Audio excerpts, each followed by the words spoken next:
In the city of Vanchao, the Howden Hotel is serving up that legit 5-star luxury experience. Inside the bathroom, steam is rising as our favorite waifu is busy scrubbing away in the shower. Outside, this total creep is picking up her hair tie from the bed, sniffing it like a certified weirdo while whispering her name. He finally thinks he's got her cornered. Suddenly, a knock at the door interrupts his vibe, and a voice announces that the delivery he ordered has arrived. The door swings open, and our boy, the protagonist, politely hands over the bag, saying, "Here's your food, bro." He hadn't even finished his sentence before a voice from the bathroom caught his attention. Jiayao, wrapped in nothing but a towel, asks if Fang Chao already grabbed her clothes. She freezes the moment she realizes there's a third wheel standing right there. The protagonist is basically petrified, and the food bag literally slips from his grip and hits the floor. Fang Chao loses his mind and yells, "You absolute loser, what the hell is wrong with you?" Jiayao panics and screams out "husband" to the man standing right in front of her. Fang Chao scoffs and retorts, "Oh, so this is the deadbeat delivery boy you're married to?" He gives the protagonist a look, internally laughing at the fact that he actually ordered dinner from Jiayao's own husband. Fuming, the protagonist clenches his teeth. "For 3 years, I've been a live-in son-in-law for the Wang family, doing everything from cleaning up dog poop to feeding your cats, and I did it all myself. Even if there was no gratitude, I put in the work, yet she never even let me touch her once. I always thought she was a woman of principle, but here she is, sleeping with another guy." Locking eyes with her, he demands to know why she's treating him like this. She doesn't even have the decency to look guilty. She arches a brow and sneers, "Who told you to be such a pathetic, useless delivery guy?" She then hooks her arm around Fang Chao and introduces him. This is a major investor, a rich heir from the Fang family named Fang Chao, with a net worth in the tens of billions. Only a real man like him deserves her, unlike a broke bottom feeder like you. Fang Chao wraps his arm around her, acting like he's doing her a favor by not suing over the spilled food, telling the protagonist that if he doesn't want to get reported, he should kneel and apologize, and maybe then he'll give him a 5-star rating. The protagonist clenches his fists, holding back his rage as he thinks, "These two cheaters have no shame at all. They really want me to apologize just because they've got money?" Right then, Fang Chao mocks him, "Don't waste time on this loser. Let's get back to what we were doing." At this point, Yi Chen loses it, grabbing the guy's jaw and ready to teach him a lesson he won't forget. Jiayao shoves him away and screams, "Just try laying a hand on him and see what happens." She tells him to get lost before she calls building security on him. He never expected her to be this cold-hearted. He whispers her name softly, totally heartbroken. He remembers the first time he ever saw her photo. His grandfather had pointed her out as the fiancée chosen just for him.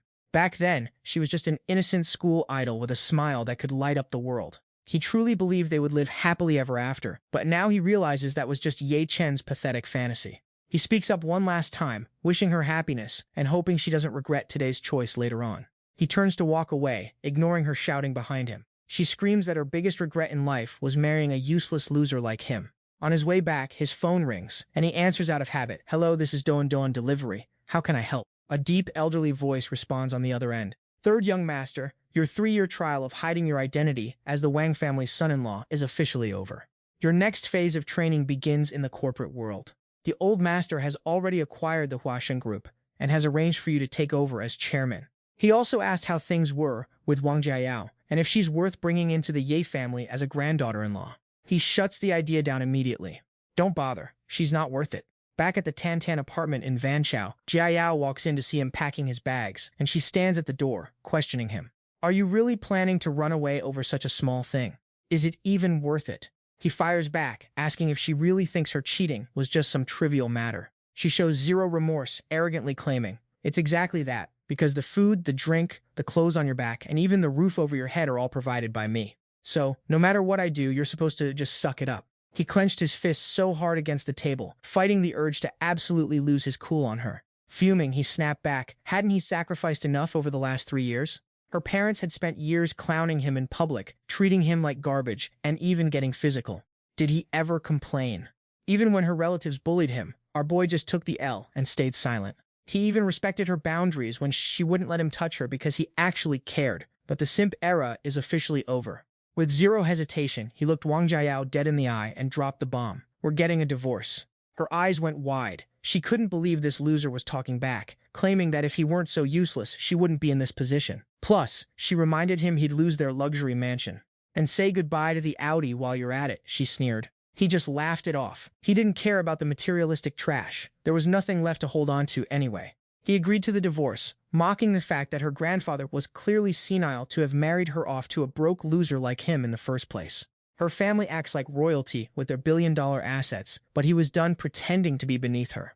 Not wasting another breath on her, he told her to meet him at the civil affairs office tomorrow to sign the papers.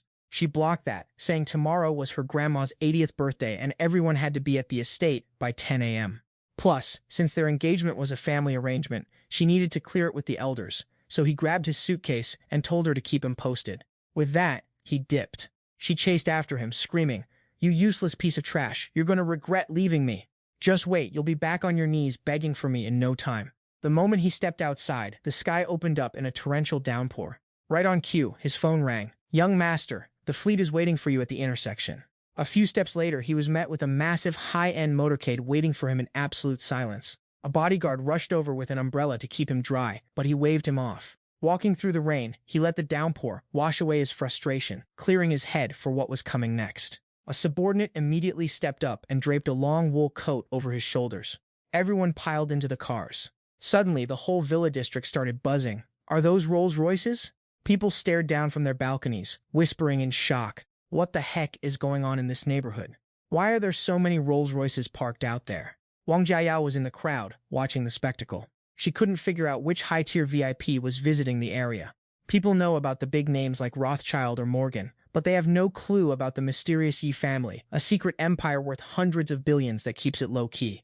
You won't find them on any public billionaire lists, that's for sure. Their parenting style is built different compared to your average rich family. From the age of 3, the heirs are put through a brutal selection process. At 5, they're learning martial arts and mastering instruments like the piano and violin. By 18, they've already crushed a 4-year economics degree at a top US university. To test their resolve, the elders always stage a real-world trial for the heir. 3 years ago, the Ye family patriarch sent Ye Chen to live as a son-in-law for the Wang family, the second most powerful clan in Wenchao. He wasn't allowed to reveal his identity and had to complete the challenge perfectly. He gave his word and followed the mission. At the time, he actually had feelings for Wang Jiayao, so he was down to play the role. But now that it's over, he headed back to the main estate to a hero's welcome. "Welcome home, young master." The next morning at 10 a.m., the Wang villa was packed with relatives, showering the old matriarch with birthday praises. She noticed Yi Chen was missing and asked Wang Jiayao, "Where's your pet?" She stuttered, lying, "Oh, he's off working." Wang Nuanuan and Wang Xiaojie gossiped nearby, saying his delivery job was an embarrassment to the family. One time, Xiaojie saw the protagonist delivering food while he was out in a Maserati, and he was so ashamed he didn't even acknowledge him as a relative. When that reached Grandma's ears, she went nuclear, demanding he get his act together and show up immediately. Zero respect for family rules. She couldn't keep up the act anymore, so she decided to spill the tea. The truth is, he didn't show up today because the two of them are about to get a divorce. Hearing that, the old lady lost her cool and started screaming. "Who gave you kids permission to get a divorce, huh? This marriage was promised by your grandfather. Do you really think you can just cancel it like that?" Wang Jiayao dropped to her knees, crying like a professional actress to look all pitiful. "I really don't want to go against Grandpa's dying wish, but Ye Chen, he's already cheating on me with some other girl." Deep down, she thought she couldn't let the family know she was the one who actually cheated on him first. That would be way too embarrassing.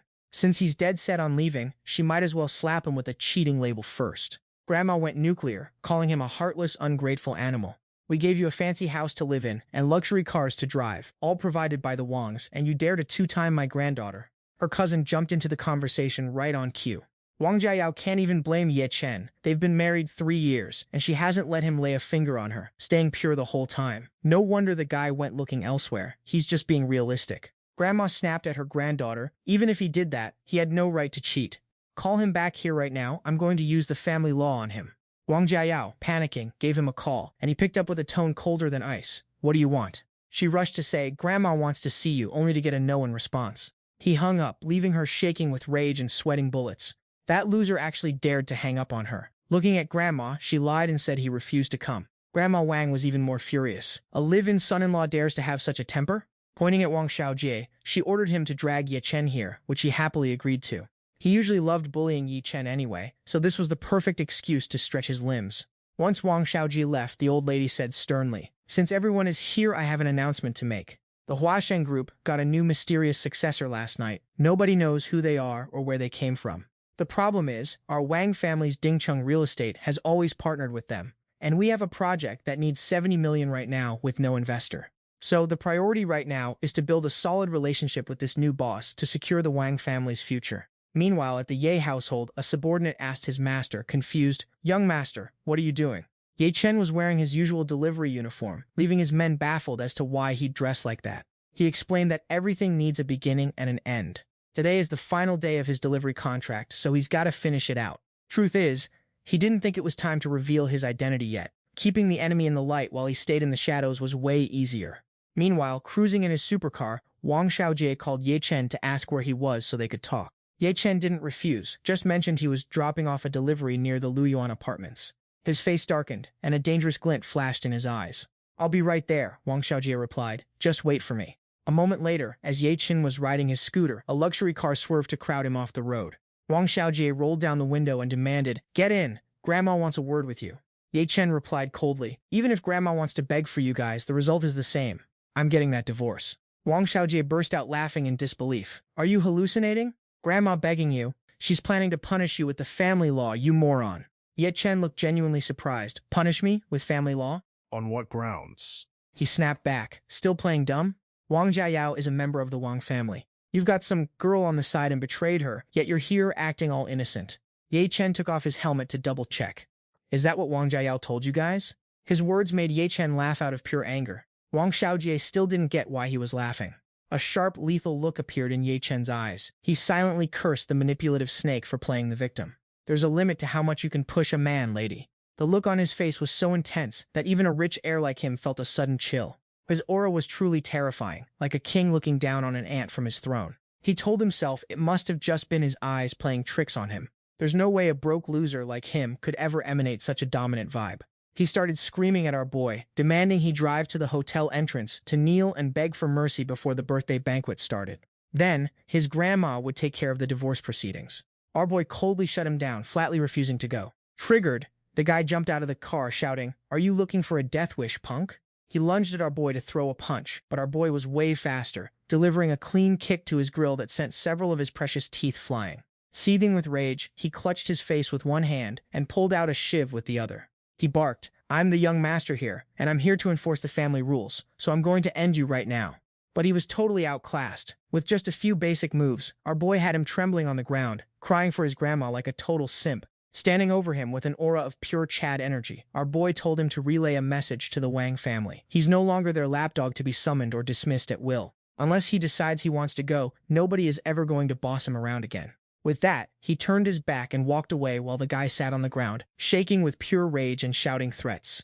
"You deadbeat live-in son-in-law. Just you wait." At Wanhao Hotel, seeing his card return, old Madame Wang wore a satisfied look and couldn't help but praise him. She always knew Wang Xiaojie was efficient, but when she saw him stumble out of the car looking like a complete disaster, she panicked, asking, "Who dared to beat my precious grandson into such a mess?" He immediately snitched, pointing the finger at Wang Jiayao's useless, good-for-nothing husband. Wang Zhichang, his father, gnashed his teeth in fury, demanding to know how that trash dared to turn his son into a human punching bag. He decided right then and there that the guy had to die. Sobbing, he asked old Madame Wang if he should call the cops. She looked away, thinking that if this got out, the Wang family would lose all their face. Thinking of that, she comforted him, telling him not to worry, because she would definitely make our boy pay the price. Immediately, she turned to her son, Zhiqiang, and told him to reach out to his underworld connections to have Ye Chen roughed up and dragged back to her. Half an hour later, near the Huayuan apartment complex, two massive goons blocked our protagonist with killing intent, asking if he was Ye Chen and if he'd like to take a little trip with them. He already guessed these clowns were sent by the Wang family, and coldly replied that today was his last delivery shift, so he wasn't going anywhere. The two goons immediately charged, deciding that since he wanted to do things the hard way, they'd break his arm before doing anything else. Then, a totally one-sided beatdown broke out between the two muscular meatheads and the lean, mean protagonist, accompanied by pathetic screams of agony. A moment later, our protagonist wiped the sweat from his forehead and picked up his delivery bag with a sigh. Thank goodness, the job wasn't affected. Just as he was about to leave, the fat guy stood up, his eyes glowing with a sinister red light as he roared, "You stop right there!" Our boy didn't even look back, just threw a single punch that sent him into next week. At the same time, he quickly grabbed his bag, relieved that the goods weren't damaged in the scuffle. Starting his bike and pulling away, he muttered, "One last delivery to go." Back at the Wanhao Hotel, Wang Zhiqiang reported to the old madam that the guys he sent to drag Ye Chen back had all been sent to the hospital by him instead. She was so furious she turned purple, unable to believe that no one could deal with such a piece of trash. The guests nearby started whispering among themselves. Is he actually that dangerous? Don't tell me he's some kind of pro fighter? Just then, a big shot named Ma Kun walked into the lobby. Wang Zhiqiang leaned into his mother's ear and whispered, "That's Ye Chen's boss. I've got an idea." The man walked in holding an expensive bottle of wine and offered, "I heard old Madam Wang loves fine wine, so please accept this 1990 Romani Conti as a gift. I wish you a long and prosperous life." She put on a forced smile to accept the gift, not forgetting to offer him a thank you. Mr. Ma, being sharp, noticed her expression was off and asked if something was bothering her. She sighed. What could it be? Our Wang family is truly suffering from having such a disgraceful person in our household. At that moment, Wang Zhiqiang whispered into his ear, "Do you remember the live-in son-in-law in our family named Ye Chen?" After some back and forth, Ma Kun wore a look of utter disbelief and asked, "Are you for real with this info?" So this guy cheated on Wang Jiayao and had the audacity to beat up the young master of the Wang family? He couldn't help but think our boy had a death wish, actually provoking the powerful Wang clan like that. Too bad Ma Kun didn't have the connections in Yunqiu, otherwise he would taught our boy a lesson on behalf of the Wangs. But the old man Wang insisted he was being modest, claiming Ma could definitely help the Wang family vent their rage. Yi Feng is currently working as a delivery driver for Duan. Hearing this, he caught the drift, shot a devious smirk, and said, "Leave it to me, I got this handled." Right after, he called his subordinate to track Yi Feng's courier ID and forced a delivery order to the Wanhao Hotel immediately. About 15 minutes later, our protagonist pulled up with the food at Wanhao Hotel, pinged the guy to come down and grab his grub, but the prick demanded he bring it up himself. He thought to himself, isn't this where the Wang family's matriarch is hosting her birthday banquet? Hotel staff definitely wouldn't let a delivery guy inside, so he pushed for the guy to just come down and grab it.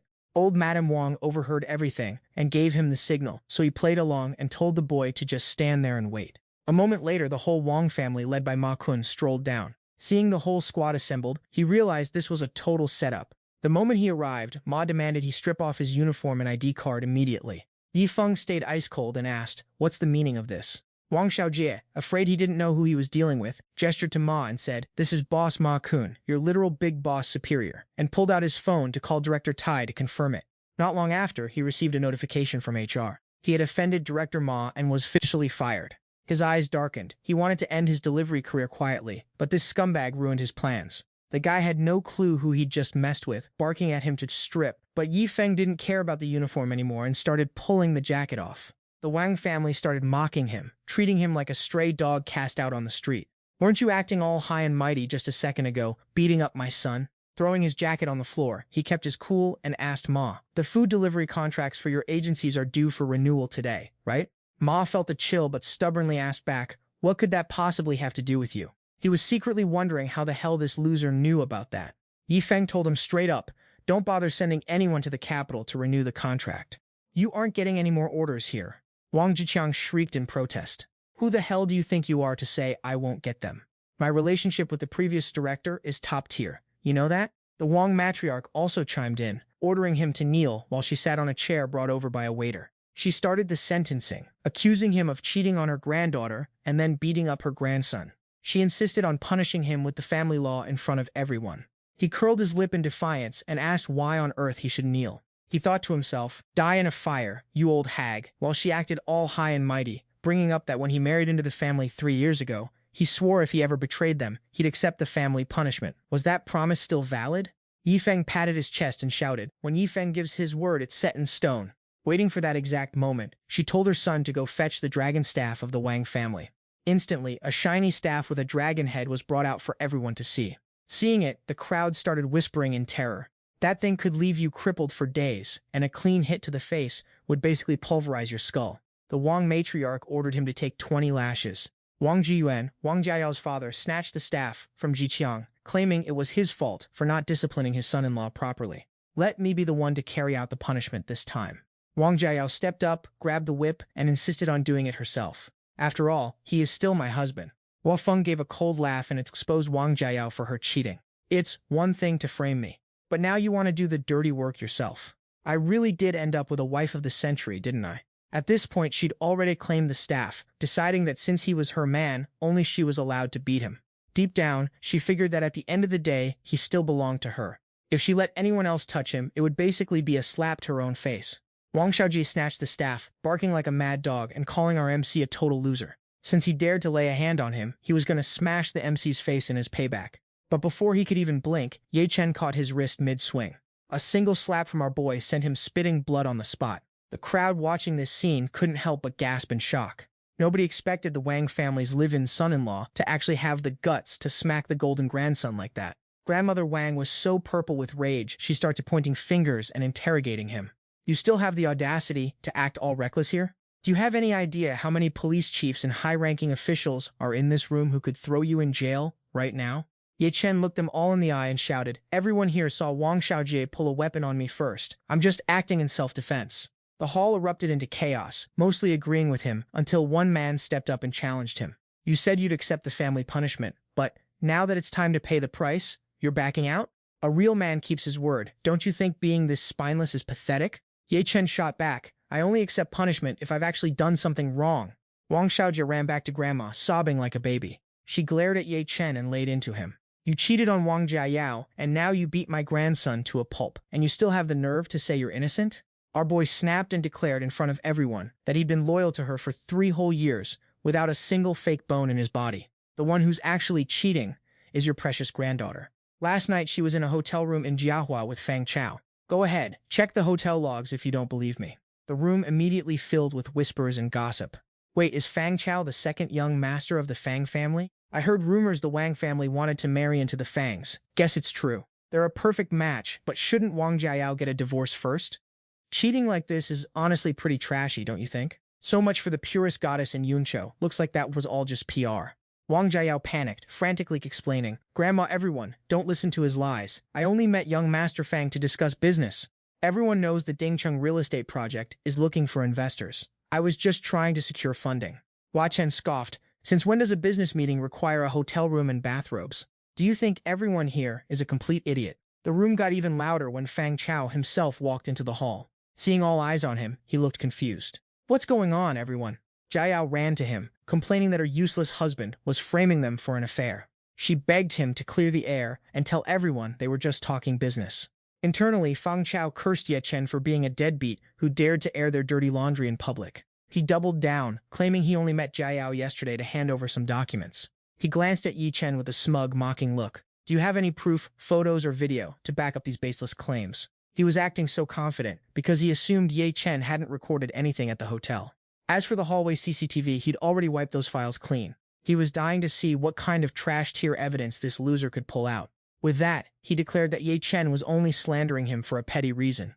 "Maybe you guys don't know, but this guy is just a low-level food delivery boy. I ordered food at the hotel last night, and he was the one who delivered it. His service was so bad and he dropped my food, so I gave him a 1-star rating. He's clearly just salty about that." He pointed at Ma Kun and told him to check the delivery records from last night to prove it. Ma Kun checked his phone immediately and confirmed that the MC did indeed receive a 1-star review yesterday. The reason was his bad attitude, and the food hitting the floor was exactly what Fang Chao claimed. The crowd immediately flipped the script, calling him a devious little snake. Someone as bottom tier as him is no different from a rat scurrying in the sewer. Turns out it was all just petty revenge. Framing someone just because of a bad review is such a loser move. Right in front of everyone, Wang Jiayao still let Fang Chao put his arm around her. Ye Chen stared at them and asked, "So, mind telling me exactly why you dropped the food on the floor?" She immediately assumed he just didn't care about his job and had zero stress tolerance. He laughed, rubbing his temples in annoyance, secretly blaming himself for expecting anything better from this cheating snake. He mocked them. "Oh, so you call it not caring about the job or having poor tolerance?" Looking over at Grandma Wang, he asked, "You guys keep saying I have another woman. Where's the proof?" She looked at her precious granddaughter, who just gave a slight shake of her head. Grandma then said, "If neither side has proof of infidelity, let's just drop the whole subject." But the fact that he dared to lay a hand on her precious grandson cannot be ignored. Ye Chen's eyes narrowed as he pointed out that Wang Xiaojie was the one who pulled a knife at the Leiyuan apartments. The security cameras, right there, can confirm the whole thing. Only hit that clown in self-defense. If Grandma really wants to pursue this, go ahead and call the cops. Because if he gets detained, don't think for a second young Master Wang is getting off the hook either. Grandma was shaking with rage, asking if he thinks his wings are finally fully grown. First he hits her grandson. What's next? Is he going to try and hit an old lady like her too? He hung his head, sarcastically replying that he'd truly love to treat her with respect. As long as her grandson stops picking fights, he wouldn't dream of causing any trouble for that loser. Saying this, his gaze turned icy sharp. Right now, he has only one demand. She needs to agree to let him divorce her granddaughter. Grandma was so mad she just laughed, agreeing to finalize it right there in front of everyone.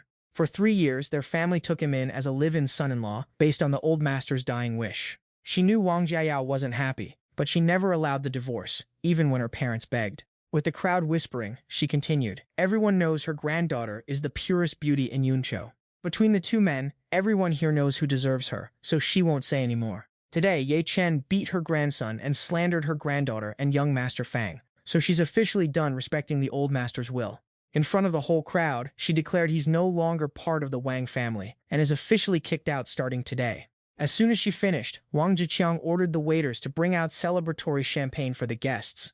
Everyone raised their glasses to toast Grandma Wang and Wang Jiayao for dumping a loser and finding a better match. Wang Jiayao's mother, Su Lan, chimed in to thank everyone, adding that all these years, he never even touched her daughter. According to her, Wang Jiayao is still pure and untouched. Her words made the girl blush, and she couldn't help but whine. "Mom!" Ye Chen grabbed a glass, thinking to himself that this is Wang Jiayao's choice, treating herself like a commodity for the highest bidder. He held the glass out to her, mockingly congratulating her on finding someone who matches her level. She told him that if he got down on his knees and begged right now, she'd ask Grandma to give him one more chance to stay. He smirked. She's the one cheating, and she still wants him to beg? With that, he poured the drink onto the floor and coldly told her she's not worth it. Ye Chen's attitude left Wang Jiayao speechless with rage, wondering if this guy finally grew a spine. She looked at her grandma, feeling that just kicking him out was letting him off way too easy. Wang Xiaojie pointed at his swollen pighead face in total agreement. That's right. Look at his face. They definitely need to teach him a lesson. Grandma also agreed that the Wang family isn't some pushover. She stood before the guests, claiming he wasted 3 years of her granddaughter's youth and dared to hit her grandson. The Wang family has been a top-tier clan in Yunqiu for decades.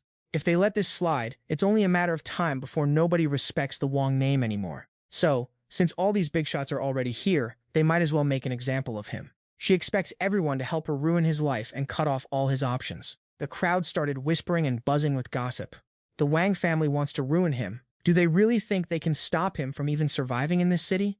I mean, he's just a live-in son-in-law who embarrassed the Wangs and even dared to initiate a divorce. Does a broke loser like him even deserve people ganging up on him? Feng Chao loudly declared that the Fang family stands with the Wangs, promising that from now on, Ye Chen won't be able to step foot into any 4-star hotel or higher in the city. In his head, he's already daydreaming about stealing Ye Chen's wife and forcing our boy to crawl at his feet. Just then, a guy who claims to be the boss of the famous restaurant chain that's been running for over 20 years steps up to help the Wangs blackball Ye Chen. Given his massive influence in the food industry, he's basically guaranteeing that Ye Chen won't be able to land a single kitchen job in the entire city. Right after that, Ma Kun puffs out his chest and joins the fray. After flexing his status, he vows that our boy shouldn't even think about working as a delivery driver for his company anymore. Our boy just keeps his cool and speaks up. So delivery and dining are off the table. What else have you got for me? Another guy, a local mining tycoon, jumps in to say he's banned from working as a server in any of the city's KTVs or bars. Ye Chen just laughs sarcastically. Anyone else want to take a swing at me? Wang Xiaojie thinks to himself that since Ye Chen is good at fighting, he's probably planning to apply as a bodyguard next, right? Thinking that, he asks if anyone here has the power to blacklist him from the security industry too. The guests started whispering and debating. There are so many rich people in this city, nobody could possibly claim they know every single one of them. Just then, a woman's voice cuts through the tension. Everyone stops to look, wondering who she is and where she came from. Wang Jiqiang recognizes her and starts panicking about not greeting her properly since he didn't notice her arrival. One of the guests is immediately love-struck, constantly nagging Wang to introduce this goddess to him. Wang Jiqiang secretly looks down on Ma Kun for being such a low-tier peasant that he doesn't even recognize her. He steps up to introduce her. She is Qin Hongyan, the legendary vice president of the Huasheng Group. The room starts buzzing with rumors about her. The biggest deal is that Huasheng Group is like a ghost company. You rarely see the top brass, so her authority is basically absolute. She's the one who handled all those massive international contracts that put the company on the map. She's essentially one step below the top and above everyone else. Our boy looks at her and goes, oh, realizing she's actually from his own company. Wang Zhiqiang starts sucking up, saying that in this city, she's the one who runs the show. They might not know everyone, but surely she has the connections to make this happen. Ma Kun turns red, thinking that a beauty like her must know every single rich person in the room. She leans back and asks him, "What exactly are you talking about?" It's like they're assuming she's connected to every rich poser in the building. He realizes he stepped over the line and quickly stammers out an apology, saying he spoke too soon. He stares at her, gulping, thinking that a woman this hot couldn't have climbed to that position without some extracurricular methods. Wang Zhiqiang finally asks if she's willing to help ruin Ye Chen's life. He's thinking that the Wang family has spent a fortune on her to secure investments from Huasheng, so she owes them. Ignoring him completely, she calmly pulls out a cigarette case. The men around her, including Wang Xiaojie, swarm over, desperate for the chance to be the one to light her smoke. She looks right at Ye Chen and tells him to come over. He coolly asks for what, secretly thinking she doesn't know who she's playing with. She holds the cigarette out toward him and demands he light it for her. The other guys look salty and annoyed. Why would she let this trash-tier guy light her cigarette? What could he possibly have going for him? He walks over with his hands in his pockets and deadpans, "I don't have a lighter." The other guys look like they're about to pass out, internally screaming, "There are so many people here, can't he just borrow a lighter?" He's actually rejecting the top-tier goddess of the local elite in front of everyone? This guy is unreal. She looks genuinely intrigued by him, walks over and asks for his name. He coldly snaps back, "Are you hard of hearing? Everyone's been calling me Ye Chen this whole time." Wang Zhiqiang roared in anger, telling him not to be disrespectful to Manager Qin, but she waved her hand to silence him. Qin Hongyan walked over, placed a hand on his shoulder, and gave a seductive look, saying that since he shares a surname with her CEO, she might grant him a way out. Leaning close to his ear, she whispered as if blowing a gentle breath, "He is actually quite handsome. As long as he listens to her, she will definitely make him her personal bodyguard." Do we have a deal? The girls nearby started gossiping, wondering how Manager Qin could possibly be interested in this random nobody. Wang Jiayao was also confused, trying to figure out what kind of scheme she was pulling. Wang Zhiqiang's head was spinning from what Qin Hongyan said, wondering if she doesn't even know CEO Yi's full name. She politely apologized, claiming CEO Yi doesn't want his identity revealed, while calculating her next move internally. If people here realize she doesn't actually know her own boss, wouldn't she just become the laughingstock of the city? He looked at her, narrowing his eyes as he pondered. She definitely has no idea who he really is. Otherwise, she wouldn't have asked him to light her cigarette. At this moment, he asked her exactly what kind of way out she intended to give him. She insisted that if he just knelt down and apologized to Grandma Wang Xiaojie and his wife, she would be willing to step in and mediate. She also promised that once this is resolved, she'd make him her personal bodyguard with a sweet salary of 200,000 per month. The crowd started whispering in awe. They didn't expect Qin Hongyan to protect him, thinking that one kowtow could save him from a total ban and land him a high-paying job. Everyone assumed our boy would definitely take the deal. Wang Jiayao felt salty seeing the way she was staring at her man, so she tattled to Grandma that Manager Qin was trying to go against her. The old lady admired the girl's keen eye, not surprised why she became the vice president of Huasheng at such a young age. The old lady continued to keep her eyes glued to Qin Hongyan, judging her every move. She never offends anyone and has a way of making every man in the world fall for her charm and feel indebted to her. Suddenly, our boy made a move, rejecting her offer and leaving everyone completely stunned. Qin Hongyan's face turned pale. She demanded he say that again, secretly fuming that this useless son-in-law dared to reject her in front of everyone. He casually walked over and pinched her hand, making her face flush red, and he repeated his rejection. She was so paralyzed by his sudden move that she forgot how to react. Wang Zhiqiang went ballistic, pushing him and asking how he dared to be so disrespectful to Manager Qin. He calmly explained that he just noticed her drifting off and helped her focus a bit. She glared at him with pure malice, emitting a low growl from her throat. "Very well, Ye Chen, you've got some guts." She silently cursed him as a pathetic son-in-law who doesn't know his place. Her thunderous declaration made the entire room freeze in silence. Everyone was petrified. Qin Hongyan, vice president of Huasheng, was going to back the Wang family in destroying Ye Chen. The people around began to mock him. There's no way he's making a living in Yuncheng anymore. Even Wang Jiayao thought he brought this all on himself. He really should have been grateful for the way she was treating him. Ye Chen then asked her if these words represented just her or the entire Huasheng Corporation. She confidently replied that it was of course everyone. He frowned and questioned her. "As just a vice president, what authority do you have to represent the entire position of Huasheng Corporation?" Whispers of confusion suddenly filled the room. That's true, she's not the one with the final say at Huasheng. Logically speaking, she shouldn't be able to speak for the whole company. Plus, her relationship with the CEO isn't even that close. At this moment, she declared that if he wanted to know, she wouldn't mind letting everyone hear in on it. She claimed that the mysterious young master Yi, who is about to take over as chairman of Huasheng, is actually her lover. Everyone stared at her with wide eyes, holding their breath, waiting for her next move. What the hell? when did I become your lover? She, fearing he didn't hear, repeated that the legendary young Master Yi is her boyfriend. He stared at her, unable to stop himself from asking, "Damn, how can you claim to be my lover right in front of me, without even blushing?" The crowd started whispering, realizing that the only one worthy of standing beside the big boss was Ye Zong. With that classic CEO vibe, no wonder she popped up in Yunzhou and had people there trashing Ye Chen for having no social status. Since they are a couple, obviously she's the one representing Hua Sheng. But nobody was more hyped about this news than Wang Jiqiang. He immediately scolded her for keeping it a secret, thinking about all the favors he'd gifted Qin Hongyan. If she was actually the CEO's girl, that 7 million investment was basically in the bag. She started fake coughing to get everyone's attention, humble bragging about how her boyfriend is a super low-profile professional, and asking everyone to keep their secret on the down low.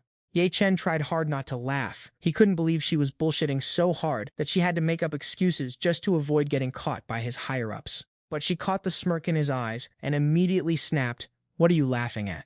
He hit her with the sarcasm.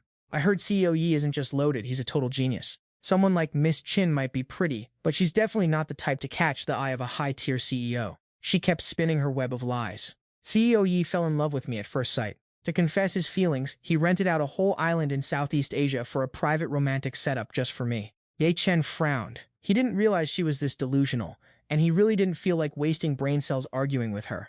Ye Chen looked at Wang Jiayao and told her it was time to head to the Civil Affairs Bureau to wrap up their divorce. She agreed on the spot. Wang Xiaojie stepped in to block them, acting all generous by inviting him to stay for his grandma's birthday banquet before leaving. He even offered to set him a table and a bowl. Because after today, this loser won't even have a place to eat in Yunzhou anymore. Saying that, he shot a look at Boss Ma, oozing with gratitude. That scene earlier where Ma forced Ye Chen to take off his clothes in public was legendary, total dog-shaming vibes. Ma Kun flashed a suck-up smile and told him not to mention it. If he'd known it would make the young master this happy, he would have recorded the whole thing. After all, you don't get to see a dog-shaming show like that every day. Those insults pushed Ye Chen over the edge. He decided this fraud had to be the first one to go. Right then and there, he dialed his subordinate, ordering him to call the food delivery headquarters and fire the regional manager of the Yunzhou branch immediately. As soon as he hung up, everyone in the room looked at him like he was losing his mind. On the other end, the old butler added that he'd been wanting to grab a meal with the old master, and being able to work for Ye Chen made him genuinely happy. Considering his net worth is easily 50 billion, he's definitely high status enough to dine with the old man. Ye Chen told him they'd schedule a meal together sometime soon. He hung up, leaving the whole room in dead silence. Wang Xiaoji burst out laughing, asking what kind of pathetic act Ye Chen was trying to pull. Who does he think he is, ordering the boss around? Ma Kun chimed in, telling him if he wants to flex, he should at least read the room first. What's the point of acting tough here? Nobody is scared of a country bumpkin like you. Wang Jiqiang jumped on the bandwagon too. Your grandpa is just a farmer, and Boss Wu owns a multi-billion-dollar empire. He'd never lower himself to eat with a peasant. Are you living in a fantasy world? Wang Jiayao felt disgusted too, thinking he had zero real skills and was just all talk and no bite. Just then, Ma Kun's phone rang, and he put it on speaker for everyone to hear. Boss Wu, I was just about to reach out to you to discuss the contract. Before he could even finish, the voice on the other end cut him off, clearly annoyed. I'm calling to tell you that your dealership rights in Yunzhou are officially revoked. Ma Kun's face went pale, his hand shaking as he held the phone, thinking, with everyone here watching me, especially with Qin Hongyan around, I can't let them find out my dealership got axed. Otherwise, I'll be in an even worse spot than Ye Chen, getting tossed out of this banquet like a stray dog. He tried to keep his cool, faking a smile to thank CEO Wu Bang for their unbreakable friendship, banking on that to secure the contract renewal. The contract was ready too, with a sweet commission bonus of 8 million in the bag. Wu Xiaohong hit him with the bad news, explaining that HQ had already sent someone to take over the Duan branch in Wenzhou, and they were officially cutting him out of the loop. He tried to play it off cool, saying no problem, let's just grab a drink and catch up later. The guy on the other end lost it, shouting, do you even know what you're talking about, old man? Your agency status is gone, buddy, so stop wasting your breath. Your money is worthless here now. Ma Kun's face went pale and tears started streaming down, knowing he was absolutely cooked, but he still forced a smile and muttered, pleasure doing business. Wu Xiaohong didn't get the memo and just barked back into the phone. Are you actually losing your mind? He repeated the exact same thing once more. Your agency status is officially terminated, he said before hanging up. Before putting the phone away, Ma Kun still fake-lawed and said, looking forward to meeting with CEO Wu. Ye Chen couldn't hear the other end of the line, but seeing him act like this left him scratching his head. Did Manager Wang really not report back to Wu Xiaohong yet? Just then, Wang Xiaojie held up his glass and asked, "Hey boss Ma, didn't you just wrap up a huge contract?" Ma Kun doubled down, claiming it was a done deal and they were stoked to work together, so the kid toasted to his future profits. As they were about to drink, Ye Chen saw Ma Kun actually crying and was low-key shocked. Yo, what is this guy's problem? Watching Ma Kun chug his drink in one go, Xiaojie sucked up to him, calling him a real legend. Qin Hongyan also noticed the tears and asked, "Why is boss Ma crying though?" He covered it up, claiming the liquor was too strong and it just hit his throat the wrong way. The MC crossed his arms and mocked him. "Boss Ma, maybe save the cap for someone who's actually buying it? What's the point of putting on this pathetic show here? Literally everyone can see you're holding back a total breakdown. Or do you think people haven't heard that your agency status at Duan is already toast?" Ma Kun felt like this kid had ripped off his dignity and was tap dancing on it. He was so triggered he almost exploded. The agency status was revoked because HQ decided to manage it directly, not because of some punk like you. Yi Chen laughed. "If that's what you want to tell yourself, fine. I don't need the extra headache of making you an enemy."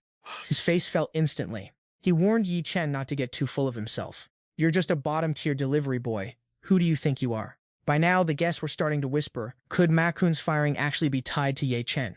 Others brushed it off, thinking, no way, he's just a deadbeat son-in-law. But some wondered, what if it's actually real? Su Lan had to step in, asserting that this definitely had nothing to do with their family's resident loser. His grandpa is just a farmer. How could he possibly know a big shot like CEO Wu from the capital? Besides, if he had connections like that, why would he spend 3 years as a live-in son-in-law taking crap from everyone?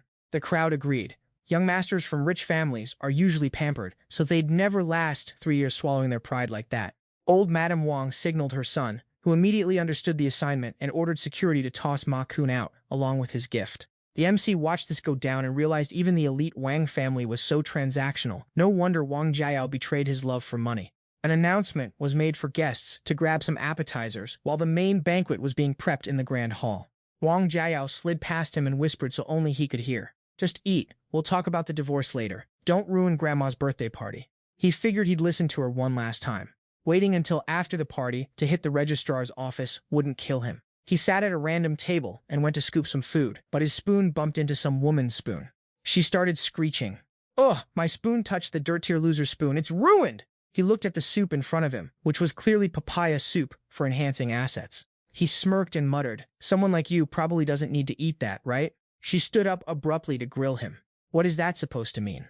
Why don't you think I need to eat papaya?" Our boy just stared at her, totally losing his appetite while thinking, "Forget I said anything, just eat your soup yourself." She crossed her arms and scoffed, low-key fuming inside, wondering why he was staring at her like that just a second ago.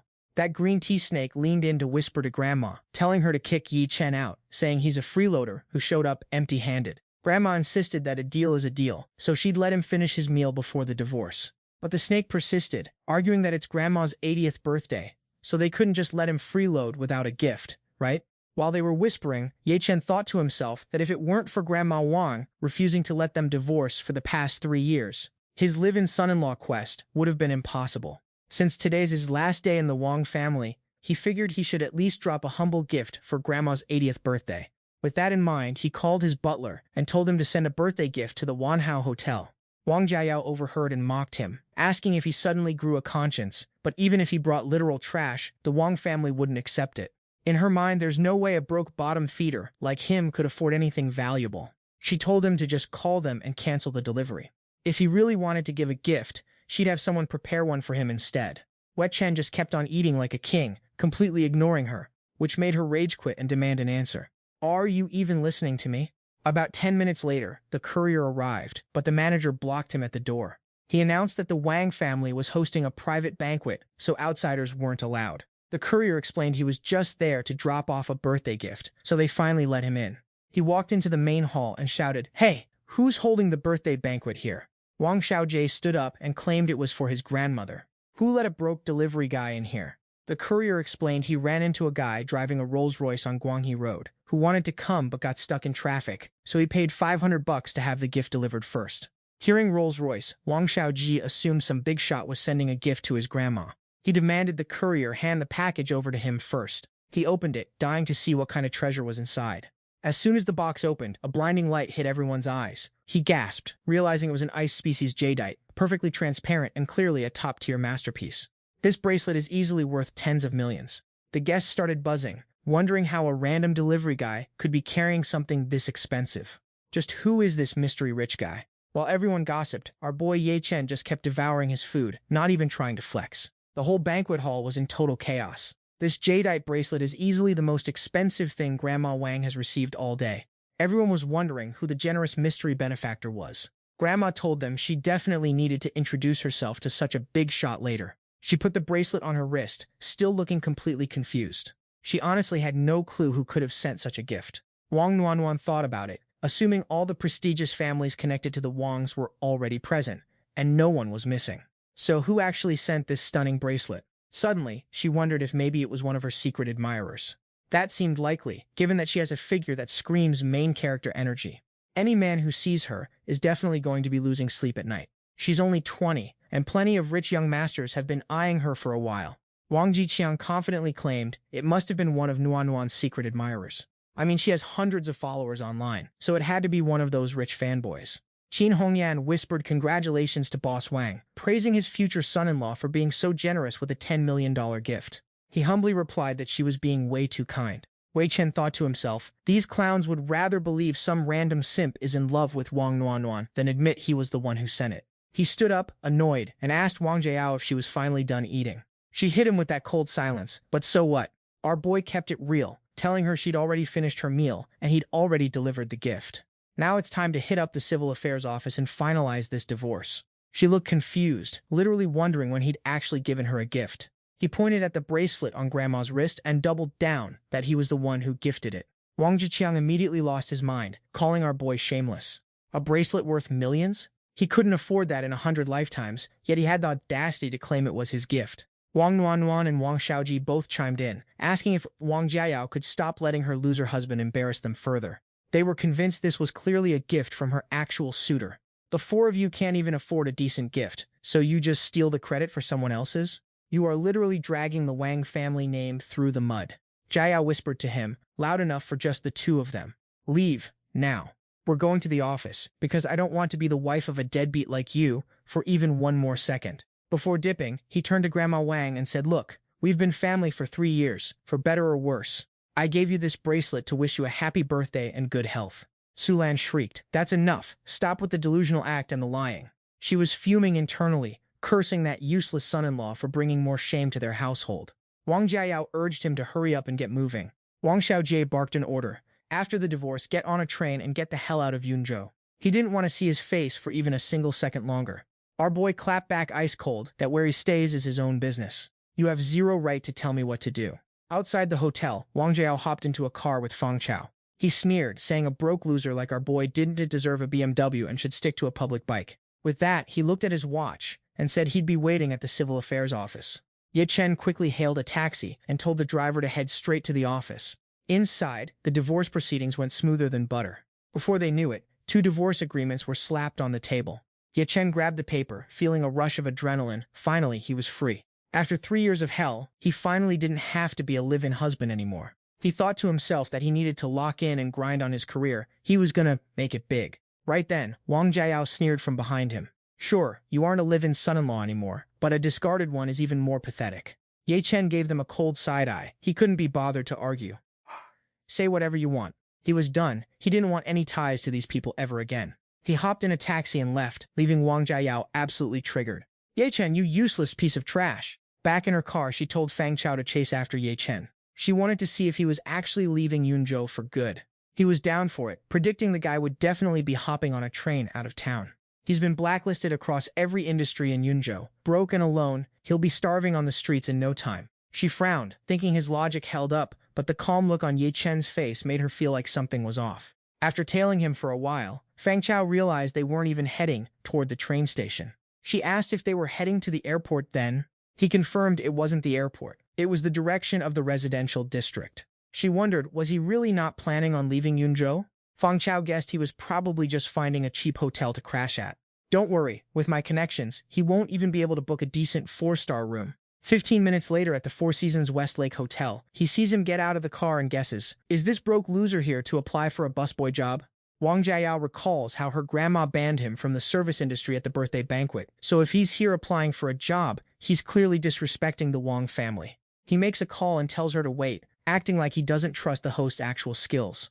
Once the call connects, he addresses the guy as Xiaoqiang and asks if he's still the manager at Westlake. He tells him a kid named Ye Chen is coming to apply for a job today and warns him not to hire that trash. The guy on the other end says something that makes him panic and scream, "What?" Beside him, Jiao asks anxiously, "What's going on?" He hangs up and explains he checked, and apparently, no one showed up to apply for a job at all. He starts thinking, if Ye Chen isn't here to apply for a job, then why the hell is he here? She guesses, could he be here to book a room? But then she denies it immediately, thinking that's impossible. A room here costs at least 8,000 yuan a night, and after the divorce, she already swiped back the bank card she gave him. The guy couldn't possibly have more than 2,000 yuan in his Alipay account. In the lobby of the Westlake Hotel, the two confirm with the front desk that he actually did book a room, and he paid for 7 days up front. They calculate in their heads that 7 days costs over 50,000 yuan. Feng Chao sneers, this little rat is actually capable of some tricks. At 8,000 a day, 7 days is over 50,000 easy. Looks like he's been hiding some secret funds, probably stolen from the money meant for the dog's food and daily supplies. What a pathetic loser, stealing money like that. Hearing them talk, the receptionist adds that the room Mr. Yi booked wasn't a standard suite, but the presidential suite. Both of them turn pale and gasp, "What?" He quickly does the math. The presidential suite is 80,000 a night, which means 560,000 for the week. He looks at her to confirm, "Are you sure he didn't embezzle that from the Wang family?" Feng Chao asks the receptionist to verify once more. Did Yi Chen really just pay 560,000 yuan? She replies that not only did he pay that, but he also gave them a generous tip on top of it. Wang Jiao goes ballistic, pointing her finger. Who gave you the right to accept tips from him? Don't you know that money belongs to the Wang family? Feng Chao advises her not to make a scene here yet. We need to figure out where he got that much cash first. If he was just skimming money for dog treats, he couldn't have scraped together 1 million yuan like this. She thinks back to the days when Ye Chen used to go to Grandma's place to help watch the dogs. Could it be that he stole the antiques from the house and sold them off? He agrees that it's highly likely. We need to call Grandma immediately and check if anything is missing from the house. Back at the Wanhao Hotel, people are buzzing. The banquet has gone on for hours, but no one wants to leave because they're waiting for the mysterious donor's donor who gave the jade bracelet to Grandma Wang. Nobody knows who this legendary boss is. Qin Hongyan taps the table, clearly losing her patience. Why hasn't that character shown up yet? Even with the worst traffic, they should be here by now. Could that bracelet have actually been a gift from Ye Chen? At the same time, she notices Sulan talking on the phone to her daughter, asking if the divorce went smoothly. Sulan gasps and tells her mom to hurry to Grandma's house to see if any ancient paintings are missing. That scumbag Ye Chen might have stolen the family's antiques to sell them.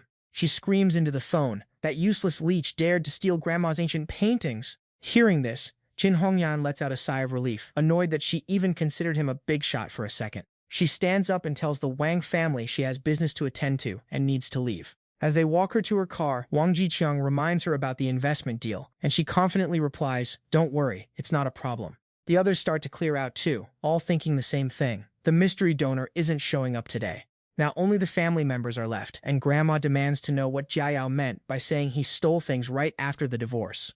Sulan bows her head to explain, while Jiao reports that Ye Chen checked into the presidential suite at Westlake Hotel for a week, burning nearly 600,000, which made her suspect he stole the old lady's treasures.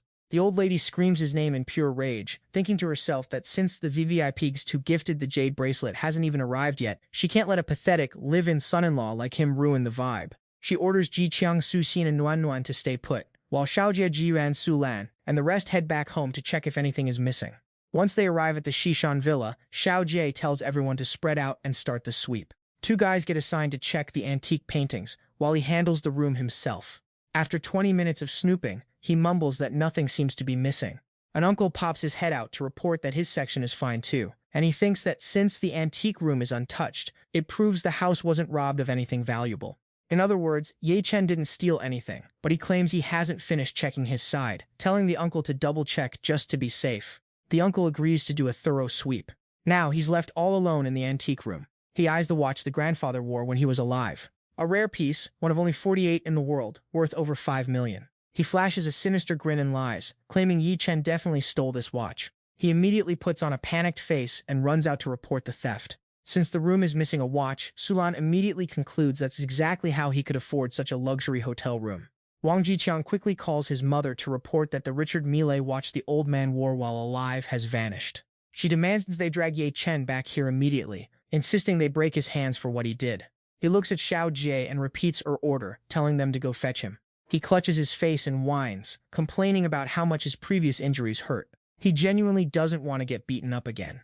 He rushes upstairs, claiming he needs to hit the hospital for treatment first. He tells his uncle to go ahead, and he'll catch up later. The uncle sighs and calls his daughter Jia Yao to ask if she's still at the Westlake Hotel.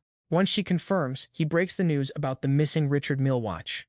She replies that she's on it. Feng Chao sees her hang up and asks how it went. She explains that Ye Chen stole her grandmother's watch, and she's going to show him exactly what happens when you cross her. She marches to the front desk and demands to know which room Ye Chen rented.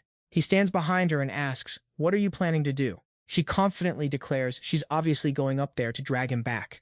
"He stole an antique watch from my grandfather worth over 5 million. He asks why she looks so hyped, getting the vibe she's actually excited to see Ye Chen. He hugs her and whispers that they can't mess with the owner of this hotel, so they shouldn't cause a scene. Just call the cops and let them handle the arrest. She pushes him away, questioning why he's being such a coward. If he won't go, she'll do it herself. Moments later, she finds the presidential suite and demands the male lead open the door. He opens it, standing there fresh out of the shower, leaving her completely stunned. He looks annoyed and challenges her. "Why is this girl sticking to me like a piece of chewing gum? We just got divorced and you're already here chasing me?" Seeing his chiseled, shredded physique, she's momentarily lost for words. Wang Jiayao stares at Ye Chen's 8-pack abs without blinking, struggling to believe he actually looks this good. He, on the other hand, looks impatient and grumpily asks what she wants. A wave of regret washes over her. If she'd known, she would have made him walk around shirtless all summer back when they were living together. She pulls herself together and demands to know if he stole the Richard Mille watch from her grandmother. He looks confused and mockingly repeats her accusation back to her as a rhetorical question. Wang Jiayao points at him, telling him to stop acting innocent. "Grandma's house is missing a $5 million watch, and it must have been you.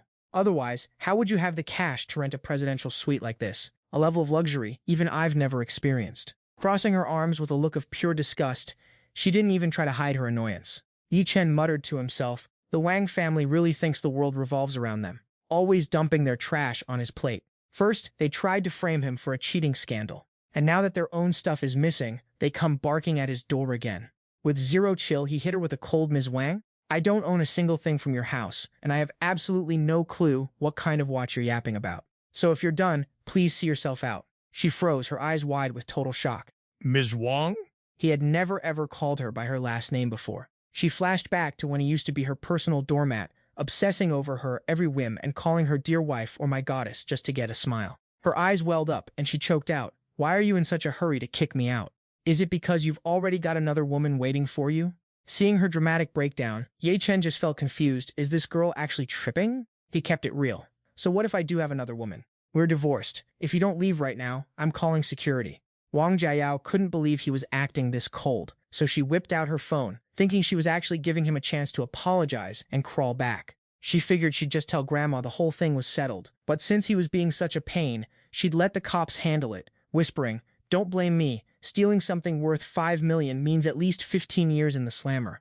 If you just kneel down now." She didn't even get to finish before the door slammed shut in her face.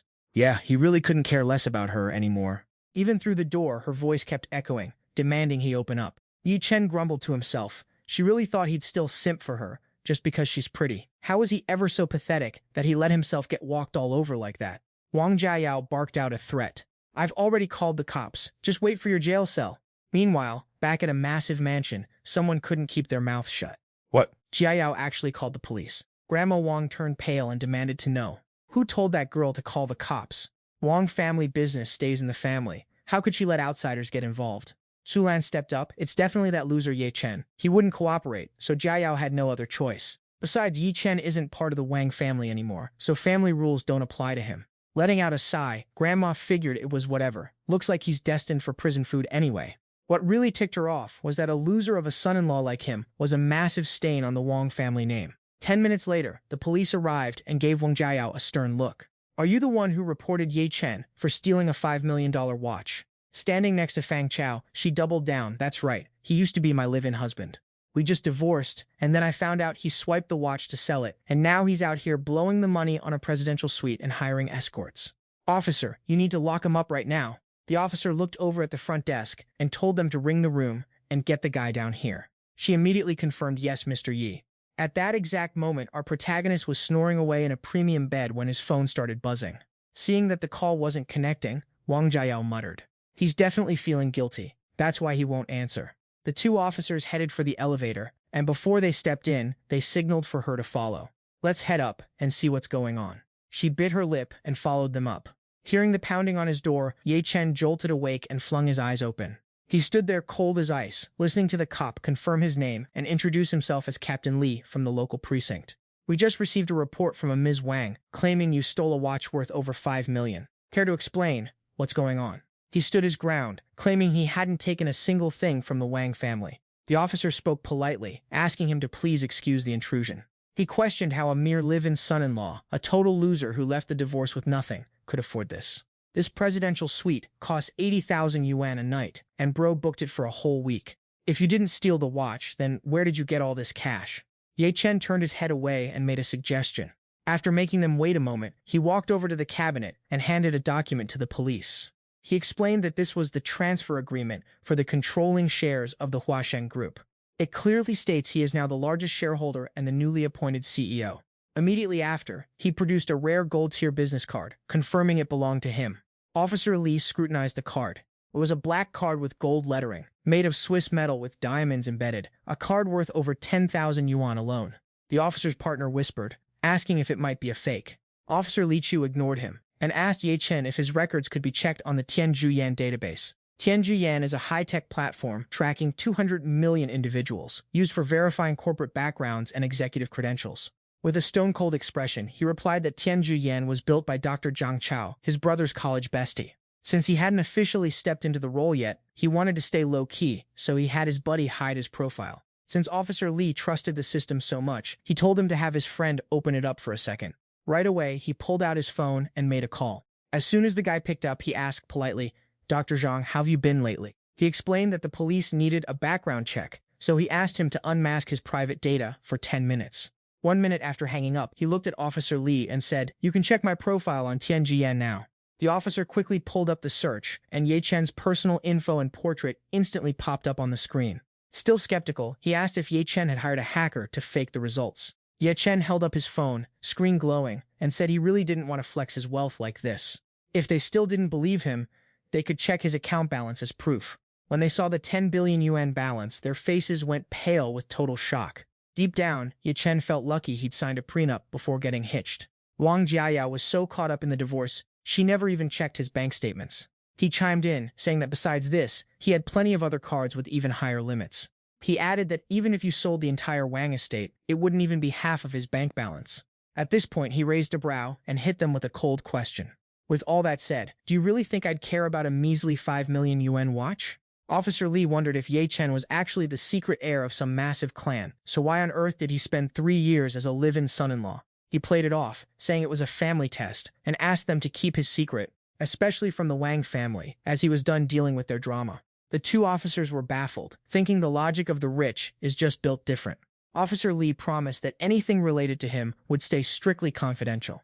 Knowing when to fold, the two officers turned to leave, apologizing for ruining his relaxation time. They said it was nothing and asked to take their leave. He replied, not holding a grudge, "It's all good. Take your time on the way out." 2 minutes later, in the hotel lobby, the cops told Wang Jiayao to go home and double-check if she left the watch somewhere else. They confirmed that Ye Chen didn't take anything from them. Feng Chao frowned, insisting that was impossible. Wang Jiayao also argued that if he didn't steal it, how could a broke loser afford such a luxury hotel? The officers' faces darkened as she kept insisting the protagonist was just a bottom-feeding delivery boy. They thought to themselves, since when does a broke loser have 10 billion in their bank account? Officer Li couldn't be bothered with her, stating that without solid evidence, they couldn't arrest Ye Chen.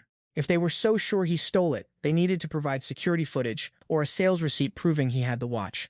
Before walking away, he gave her some cold advice. "Stop calling your ex-husband a loser and a parasite. Still, he's your ex-husband. Saying stuff like that is pretty savage, don't you think?" She doubled down, loud and proud, claiming she didn't say anything wrong. If Yi Feng actually had his life together, she wouldn't have dumped him in the first place. Officer Li stared at her in total disbelief, double-checking if she was seriously the one who walked out on Yi Feng. She was shook by the officer's weird reaction, but she stood her ground, acting like she was totally justified. Since she was the one who ditched the male lead, she figured he must be crying himself to sleep over her, right? The officer gave her a sarcastic thumbs up, thinking to himself that her sheer lack of self-awareness was actually kind of impressive. She really just threw away a man worth 10 billion and that the CEO of Huasheng Group without a second thought.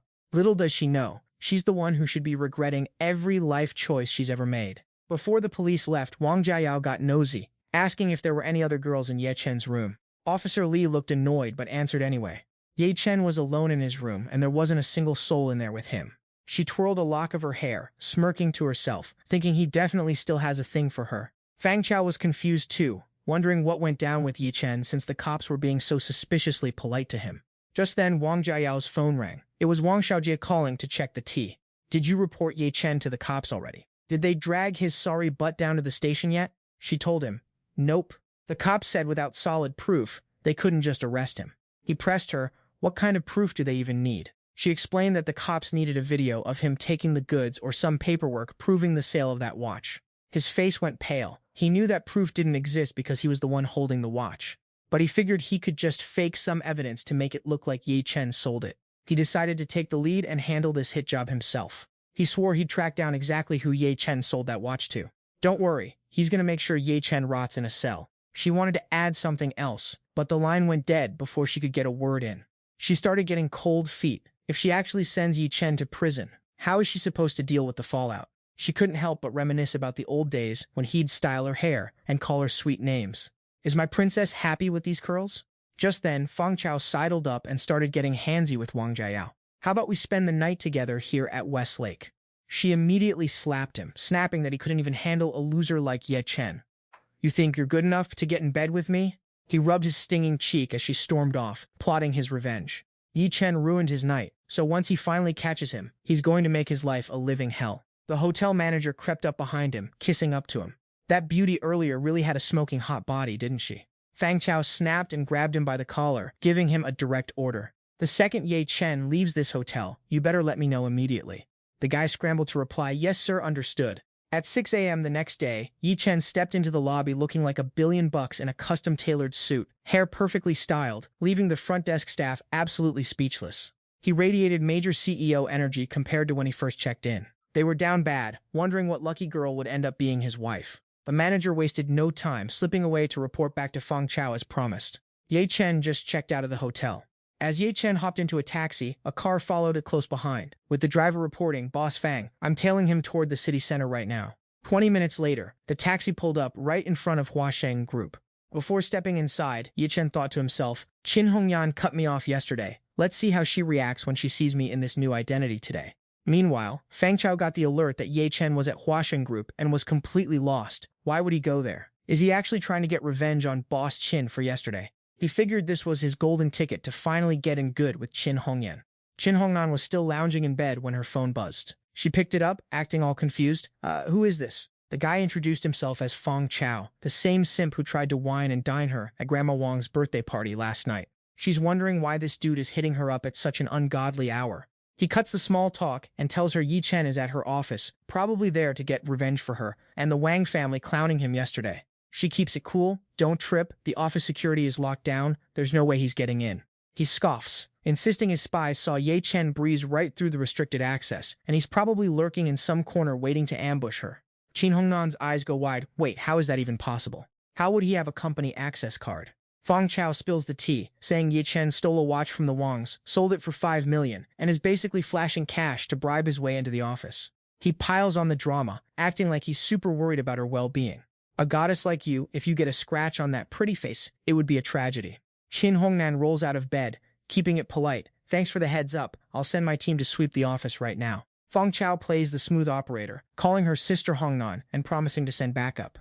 Qin Hongnan immediately hits up her assistant, Chu Rong, ordering her to scour the office for intruders and call the cops if she finds anyone. Chu Rong responds, understood boss. A few hours later at Huasheng Group, Secretary Chu walks in, and the front desk guards bow like their life depends on it. Chu Rong flashes her badge and gives them a polite nod as she walks past. Watching her leave, the two guards start gossiping. Secretary Chu is top-tier waifu material, totally pure and gorgeous. Maybe not as cold as CEO Qin, but way friendlier. She storms into the office and immediately starts questioning the guy checking the files. Who are you? Why are you sitting in that chair? What are you trying to pull? He fixes his glasses and stares her down, so she introduces herself as Qin Hongnan's personal secretary. Ya Chen strokes his chin, thinking, why would a boss like Qin Hongnan hire someone like this?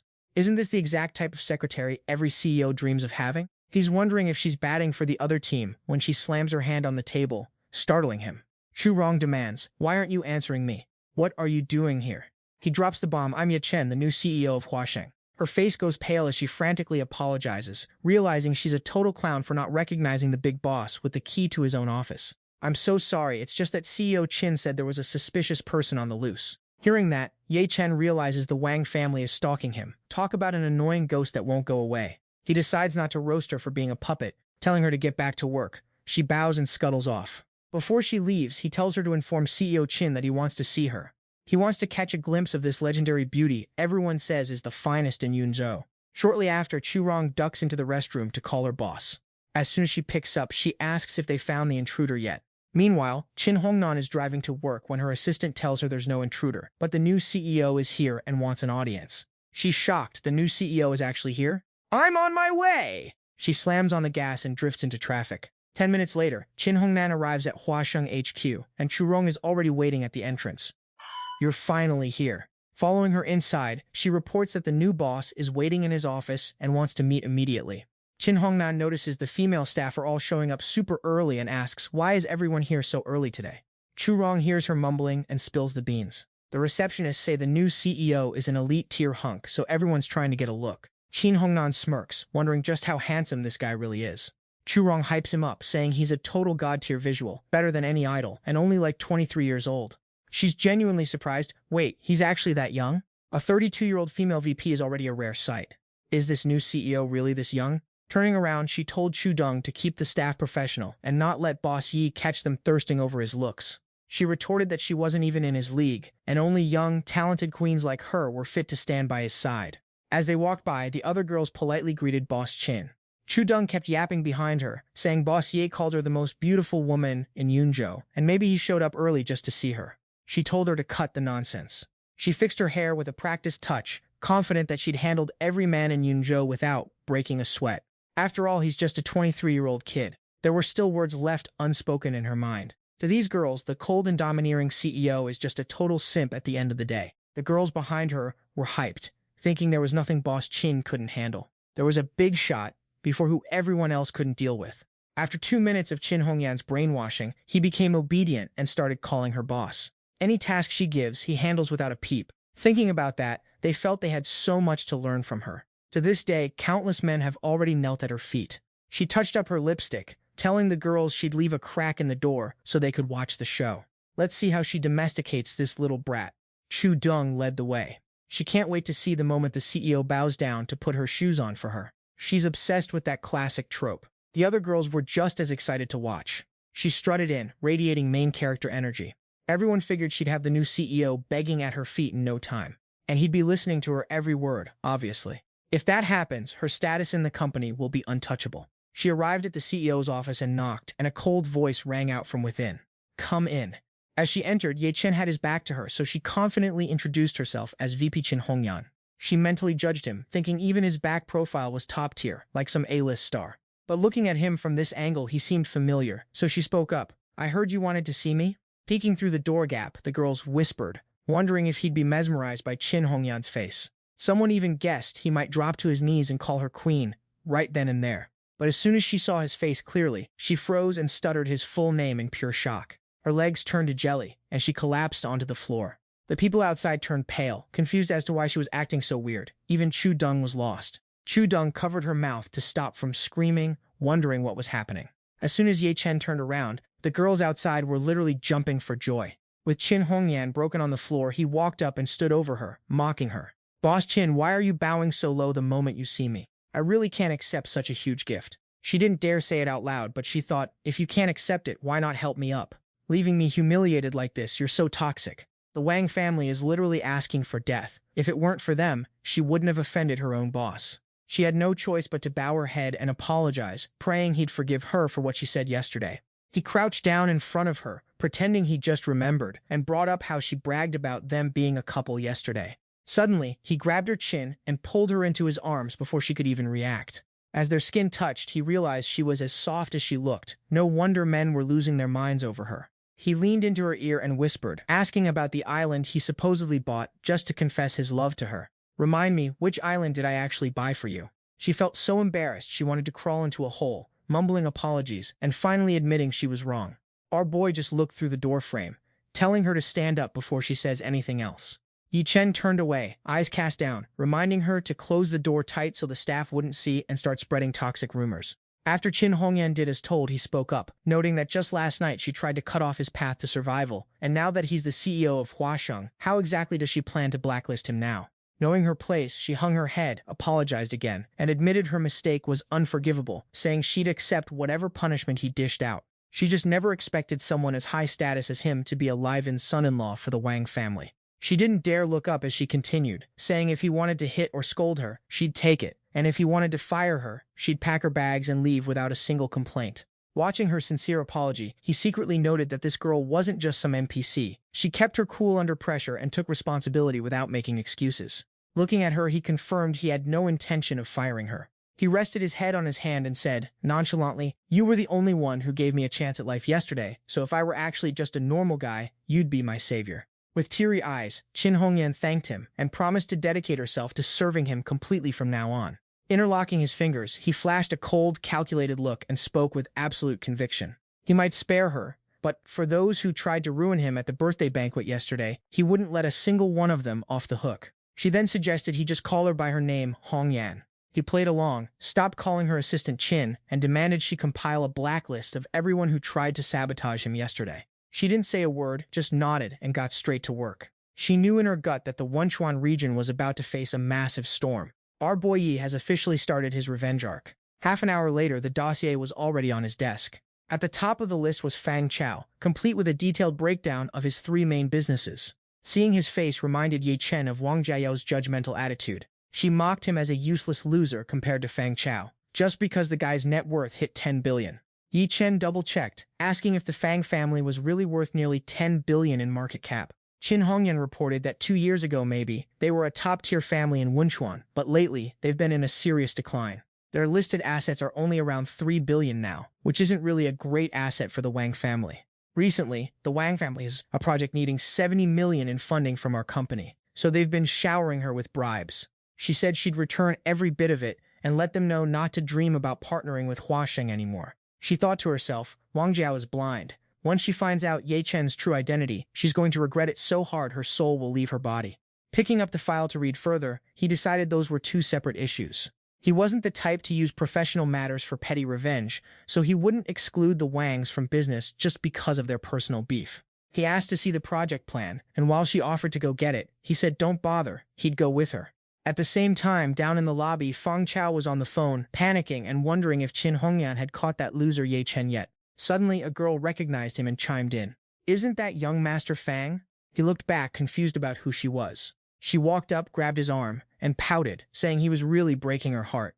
Didn't he invite her for drinks at the Ba Ling bar last time, and then suggest they go somewhere more private to enjoy life? He looked disgusted, telling himself he must have been wasted that night to have even touched trash like her. But he kept his cool and feigned interest, asking if she worked there. He only acted that way because he thought he could use this dim-witted girl. He grabbed her shoulders and whispered, telling her to take him to the executive floor. It sounded like Assistant Qin might be in some kind of danger. A minute later, the girl had snuck him up to the floor. From a distance, he could see the staff whispering about how Assistant Qin had just knelt before the new CEO. He marched straight up to Chu Rong and demanded to know where Assistant Qin was. Chu Rong replied with professional coldness. She said she was in her office and asked if he had an appointment, but he ignored her and barged right into the office. She shouted, asking him what he thought he was doing. As he swung the door open, he froze dead in his tracks, seeing Ye Chen and Hongyan acting so comfortable together. Before he realized the gravity of the situation, he started trash-talking. "Oh, well done, Ye Chen, you pathetic cast-off son-in-law, you thief. How do you have the guts to even show your face here?" Qin Hongnan barked at him. "Who gave you permission to come up here?" He didn't even care about her questioning. "Are you hiding here to stir up trouble for Boss Qin?" Speaking of which, he looked over at Jen An. She didn't need to fear him throwing Ye Chen out immediately, so she rushed forward, slapped him hard, and growled, "Who is this Sister Hongnan to you? Call me Boss Qin." Fang Chao was confused and opened his mouth, but couldn't say anything other than her name. He felt like something wasn't right. It seemed like the high-level executives and Qin Hongnan didn't find Ye Chen's presence here strange at all. He then blurted out that Ye Chen didn't come to stir up trouble, but to beg for a job as her bodyguard. He couldn't understand how this guy's brain was wired. Was he actually malfunctioning? He remembered hearing before coming in that someone had knelt down, so he assumed Ye Chen had lowly groveled to get the security job. He opened his mouth to mock him. Last night at the banquet, seeing him reject Hongnan, he thought the guy actually had some backbone. Who would have thought that by this morning, he'd be groomed and cleaned up, kneeling just to be her house dog? He looked at her and reminded her, you can't let him off the hook. You already declared yesterday that you were cutting him off from any path to survival. Qin Hongnan really wanted to beat this idiot up, but she couldn't make a move. Her expression was absolutely atrocious right now. Chu Deng stood outside and heard everything loud and clear, wondering if Boss Qin really dared to say such things. Right then, she slapped him again and questioned, when did I ever say that? Immediately after, she ordered Chu Deng to kick him out and fire the employee who allowed him up here. He was so angry he couldn't speak, and the security guard stepped forward to escort him out. He couldn't swallow this humiliation. As the young master of the Fang family, he'd taken 2 slaps in front of everyone, and was getting kicked out in front of this live-in son-in-law. As the security guards forcibly dragged him out, he shouted a warning. Don't think that just because you're Qin Hongnan's personal bodyguard, I can't touch you. There will come a day when I'll make sure you can't even afford a meal in Yunzhou and have to sleep on the streets. Back in his car, he cursed Qin Hongnan for being nothing more than a woman who used her looks to climb the corporate ladder. Once he fully conquered the Wang family, he'd make both of them kneel in front of him and call him daddy. He was definitely going to ruin her life when that time came. Sitting in the car and starting the engine, he told himself he had to report this to the Wang family immediately. At the Shishan villa, a sharp voice rang out from inside the house. Is this true? The Wang matriarch confirmed again. The live-in son-in-law Ye Chen really went to work as Qin Hongnan's bodyguard. He insisted that he had seen it with his own eyes. Wei Chen was standing in the office helping her retrieve files. Wang Nuanwan and Wang Xiaoji also put on looks of disbelief and asked their own questions. How could this be possible? On what basis? He insisted that he heard Ye Chen knelt and begged for forgiveness the moment he met Qin Hongnan. Wang Jiayao was shocked when he said that Qin Hongnan had taken a liking to Ye Chen last night, which made her soft-hearted when he groveled. She fumed, her hands turning into fists as she cursed the male lead as a bastard for daring to kneel before another woman. Vaguely, the image of him standing tall and proud appeared in her mind. She told herself she had given him plenty of chances, and if he had just agreed to kneel and admit his fault, she could have forgiven him, kept the marriage, and not involved the police. But he had refused. Yet, the moment he turned his back, he was already kneeling at another woman's feet. They were married for 3 years, and he had never once knelt at her feet. Wang Nuanwan chimed in with a jab, looks like you just aren't charming enough. Not only that, but she theorized that if Ye Chen were her husband, she would made him kneel the very first day he stepped into the Wang household, and would made him wash her feet every single day. Wang Jiayao gritted her teeth, thinking she had been too kind to him over the years. If she had another chance, she'd make him kneel before her from dawn till dusk. She then suggested to Grandma, we should cut ties with Qin Hongnan and teach her a lesson. Immediately, she was met with a slap to the face. The Wang matriarch growled, what kind of nonsense are you spouting? Our 70 million investment is in Qin Hongnan's hands. How can we possibly go against her? Fang Chao smirked as he looked at her, then comforted her. I know you're not satisfied, but she really has more schemes than you do. You have to admit it. With tears in her eyes, she couldn't care less about appearances, and just made her declaration. If her family won't help her, she'll just go to Huaxing herself and find the 2 male leads. But Grandma put her foot down, ordering her to stay put and not wander off. Then, the old lady turned to the butler and told him to get Qin Hongyan on the line so she could grill her personally.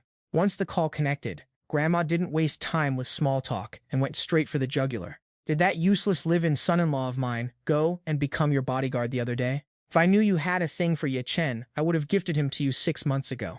But girl, you were one of the people cheering for the Wang family to ruin his life just last night. To flip-flop like this today, don't you think you owe this old lady an explanation? She replied that things weren't what Grandma thought, but regardless, she couldn't fulfill the promise she made, and she sincerely apologized. Deep down, she wondered if the old lady would literally drop dead of shock if she knew the live-in loser she despised was actually her high-level boss. Grandma let out a sigh and said if she loved Ye Chen that much, just keep him. Consider it a gift from the Wang family. Wang Jiayao wanted to scream that she didn't agree, but Sulan quickly covered her mouth. Grandma Wang then put on her high and mighty act, saying she wouldn't hold the male lead situation against her, but she better not flake on that 70 million investment deal. She took a sip of tea and said she already reported the project to her superiors. He was satisfied with the proposal, but wanted to look into it a bit more.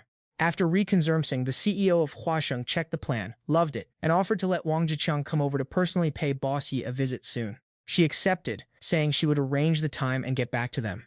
After hanging up, Grandma looked at her son and warned him, "You heard the call, didn't you? When you finally meet Boss Yi, you better not screw this up." He grabbed the phone and promised, "Don't worry, Mom, I'll make sure Boss Yi is thrilled with our project." He then brought up a point. Now that Ye Chen is working for Boss Qin, shouldn't we stop pressing charges about the stolen item? She scoffed and said they absolutely had to dig up the evidence. Whether it's throwing him in jail or gifting him to Qin Hongyan as a toy, having that leverage is a huge win for the Wang family. Wang Xiaojie chimed in that he already tracked down the watch Ye Chen sold to a local thug. Grandma praised her grandson, telling him he did great and to bring that evidence back ASAP. Ye Chen is just Qin Hongyan's little dog. Even if they go after him, she won't be able to do a damn thing about it. Her eyes darted to the rest of the family as she started throwing shade. Jiqiang is handling contracts and Xiao Xiaojie is hunting evidence, so what are the rest of you actually doing? The adults are useless, and the kids are totally incompetent. Wang Jiayao was shaking with tears in her eyes as she took the verbal beatdown. What a waste of a pretty face. Since you can't even handle your own husband, you might as well just have a hollow head. Instantly triggered, she stormed out. Su Lan frantically yelled after her, "Where are you going?" Wang Jiayao floored it in her car, muttering to herself the whole time. Ye Chen, that scumbag, embarrassed her in front of everyone. This time she's going to teach him a real lesson.